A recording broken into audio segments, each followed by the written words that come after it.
حضور علیہ الصلوۃ والسلام نے فرمایا من قال فی القرآن برأیہ، جس شخص نے قرآن میں کوئی ایسی رائے بیان کی جو اس میں نہیں ہے، فلیتبوأ مقعدہ من النار، تو وہ اپنا ٹھکانہ جہنم اور دوزخ کو سمجھے۔ میں عام کئی لوگوں کو سنا وہ گفتگو کرتے، یہ قرآن میں بھی آیا ہے۔ میں اللہ کے بندے، کہاں یہ بات قرآن میں آئی؟ یعنی بغیر سوچے سمجھے قرآن میں آیا، اور کوئی حضور کی طرف منسوب کر دیتے ہیں جھوٹی حدیثیں، پھر آگے پھیلاتے ہیں کہ گروپوں میں شیئر کرتے ہیں جس کا تعلق کوئی بھی نہیں ہے حدیث کے ساتھ۔ حضور رسول اللہ نے فرمایا جس نے میری طرف جھوٹ کو منسوب کیا اس کا ٹھکانہ جہنم ہے۔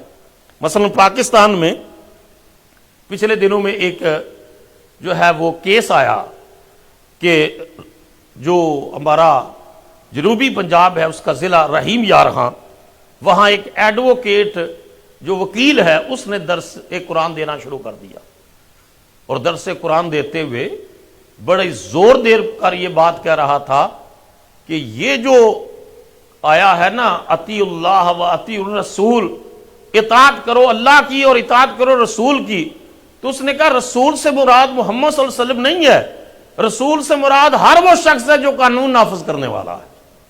استغفر اللہ بولیے سر۔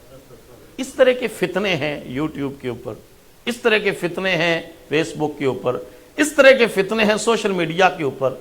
یہ تو اللہ کا شکر ہے کہ علماء نے مداخلت کی اور وہ محبوط الحواس گرفتار ہو گیا، لیکن جس آدمی کا مبلغ علم صرف سوشل میڈیا ہے، وہ جب ایسے کی بات سنے گا تو اس کے اوپر کیا اثر ہوگا؟ پھر ایک آپ نے بہت زیادہ بحث سنی ہے کہ عورت عربی لباس پہن کر چلی گئی ہے، ٹھیک ہے جی، اور اب پورا جو دین بیزار بریگیڈ ہے، الہاد کا بریگیڈ ہے، دشمنان اسلام کا بریگیڈ ہے دیسی لوگوں میں، انہوں نے طوفان مچایا ہوا کہ دیکھو جی یہ کون سی غلطی ہے، اس کے اوپر حلوہ لکھا ہوا تھا اور اس نے دیسی جو ہے لباس پہن کر گئی اور یہ جہالت ہے اور یہ ہے۔ یہ بالکل پروپیگنڈا ہے اسلام کے خلاف، دین کے خلاف۔ کس نے کہا ہے کہ عربی رسم الخط والا لباس پہن کر ہوٹلوں میں پھرو؟ یہ جو حروف تہجی ہے نا، عربک الفابیٹس ہیں، یہ اللہ پاک نے حضرت داؤد پر نازل فرمائے تھے۔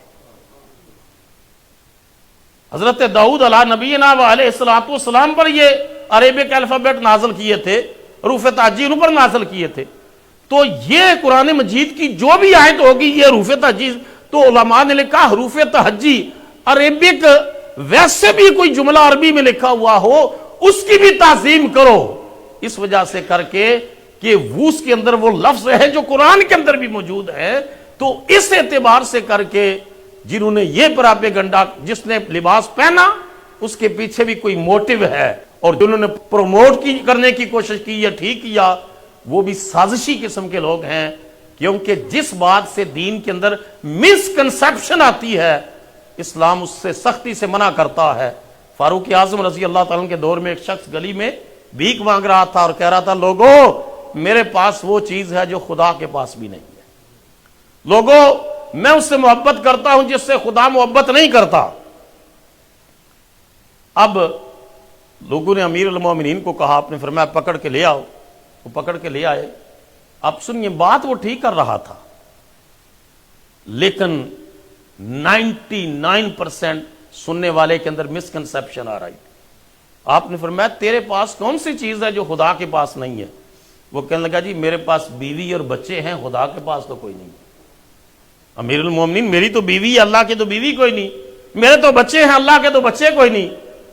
پھر فرمایا تو کس سے محبت کرتا ہے جس سے اللہ نہیں کرتا؟ کہنے لگا جی میں بیوی بچوں سے محبت کرتا ہوں، اور اللہ کی تو بیوی بچے ہیں ہی نہیں تو محبت کہاں سے کرے گا؟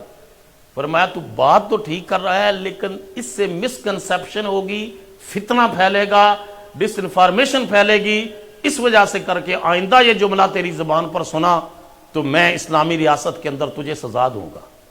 تو اس وجہ سے کر کے دین کے اندر نئے نئے فتنے برپا ہو رہے ہیں۔ دعا کرو اللہ تعالی ہم سب کو ان فتنوں سے بچائے، اور جب دین کے معاملے میں کوئی بات پوچھنی ہے تو عالم سے پوچھے، عالم دین کے سوا کسی سے نہ جی فلاں صاحب آپ یہ بات بتا دیں، فلاں صاحب آپ یہ بات بتا دیں، اس کے اوپر وہ خود بھی گمراہ ہوگا کیونکہ فرمایا حدیث پاک میں کا مفہوم ہے کہ بغیر علم کے فتویٰ دینے والا اور رائے دینے والا خود بھی گمراہ ہے اور لوگوں کو بھی گمراہ کر رہا ہے۔ اللہ تعالی ہم سب کو قرآن و حدیث کے مطابق زندگیاں بسر کرنے کی توفیق عطا فرمائے اور فتنوں سے بچنے کی توفیق عطا فرمائے۔ وما علینا الا البلاغ۔